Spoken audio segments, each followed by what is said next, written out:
This is a flashcard. More specifically, this is a bad flashcard. And by the end of this video, you're going to understand exactly why. Because today we're talking about how to make effective flashcards and how to study them far more efficiently. Flashcards are a genuinely powerful learning tool because they force active recall, the act of actively pulling a memory out of your brain, which is one of the most effective study strategies that exists. But here's the catch. Flashcards are made by humans, and anything made by humans comes in wildly varying quality. The good news is that when you build something with best practices in mind, you come out the other side with a much better product. So in this video, I've got 8 specific rules for making better cards and for studying them more effectively. To demonstrate, I gave myself a little challenge: memorize the entire periodic table of elements. I'll be making cards for that as we go and using them as examples throughout. But before any of the specific rules, there's one foundational tip. Make your own flashcards. A lot of people love sharing decks, and there are huge online libraries of pre-made cards you can download. Those have their uses, but in most cases, you're far better off making your own, and here's why. One of the most important parts of learning is the act of taking in information, wrestling with it yourself, and reshaping it into your own words and forms. That process builds strong, personal neural pathways, ones unique to your brain. If you just grab a finished deck someone else made, you skip that entire stage of learning. You're handing away the most valuable part. So make them yourself. Now, on to what makes a card actually good. Rule 1. Add pictures and pair them with words. In cognitive psychology, there's something called the picture superiority effect, the well-documented finding that people remember images far better than they remember words. And evolutionarily, that makes total sense. Written language is a system of arbitrary symbols we invented relatively recently, whereas our brains have been finely tuned for ages to be incredibly sensitive to imagery: where the food is, which animals want to eat you, which ones won't but will still ruin your day. So adding pictures to your cards makes them dramatically more memorable. You can draw them yourself, print and glue images, or import them if you're using an app. But you can push this further by putting those pictures next to words. There's research showing that adding a descriptive sentence alongside an image makes the image significantly easier to recall. This is the idea of dual coding. Give your brain both a visual and a verbal handle on the same fact, and you've got 2 routes back to the memory instead of 1. Rule 2. Use mnemonic devices. A mnemonic is anything that helps you forge associations between pieces of information.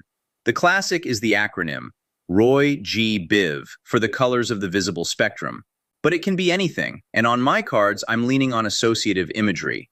For example, for magnesium, whose symbol is Mg, I might picture a magnet that's gone all mushy. Mg, magnet mushy, magnesium. It's a ridiculous image, and that's exactly the point. The weirder, wackier, and more absurd the picture, the more easily it sticks. And remember, these cards are for you. It doesn't matter one bit whether your associations would make sense to anyone else. They only have to work for your brain. Rule 3. 1 question or fact per card. This is where we start defeating something called the illusion of competence. And to explain it, I need to point at a trap your brain falls into constantly: confusing recognition with recall. Recognition is, yeah, I've seen this before. Recall is actively dragging something out of memory with no prompt. Tests demand recall.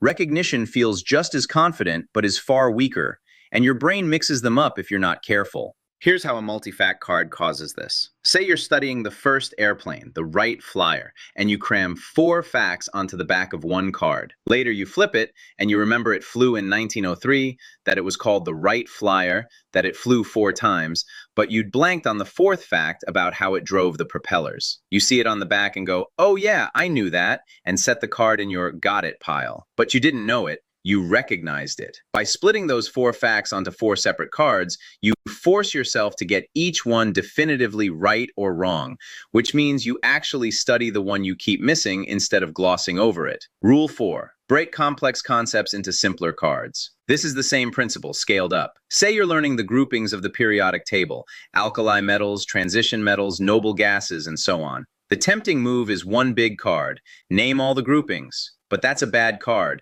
because if you know 9 of 10 groupings and blank on one, you'll glance at the full list on the back, feel that wave of recognition, and convince yourself you knew all 10. Instead, make a separate card highlighting one grouping at a time, and only retire each card once you genuinely know it cold. Small, single-target cards leave the illusion of competence nowhere to hide. Now let's move from making cards to studying them. 3 crucial tips here. Rule 5. Say your answers out loud. This is a simple way to commit to your answer before you flip the card. Stating it aloud forces you to actually produce the answer, rather than vaguely gesturing at it in your head and then seeing the back and going, right, that's what I meant. It's a guard against recognition masquerading as recall. Make yourself say it. Rule 6. Study your cards from both directions. This builds neural pathways that run both ways, so you can answer the question from either side. Here's the failure mode.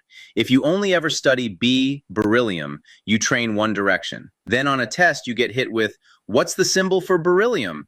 And you might not be able to get back to B because you never built that reverse path. So drill both directions. Symbol to name and name to symbol. Rule 7. Realize flashcards aren't a silver bullet. Flashcards are one tool, and they're situational.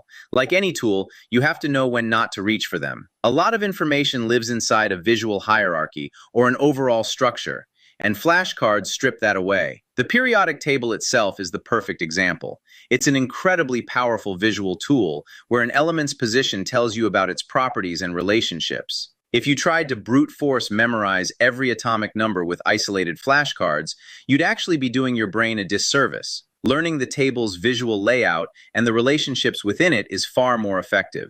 And one more piece of this, make sure you're learning before you're reviewing. Flashcards are great for drilling facts you've already understood, but they're usually a poor tool for teaching you the underlying concepts in the first place. Understand the concept first, then use flashcards to lock in the facts that hang off it. So those are the 8. Make your own cards, add pictures paired with words, use absurd mnemonics, one fact per card, break complex concepts down, say answers out loud, study both directions, and know when flashcards aren't the right tool. Now, you might have noticed I left something out. There's one more incredibly powerful technique that pairs perfectly with flashcards, and that's spaced repetition. But that topic is deep enough. The science behind it, how to use it on paper and with apps, that it deserves its own video, so I'm saving it for next time. Until then, if you've got your own flashcard tips, I'd love to hear them in the comments. If this was helpful, a like really supports the channel, and you can subscribe for a new study video every week.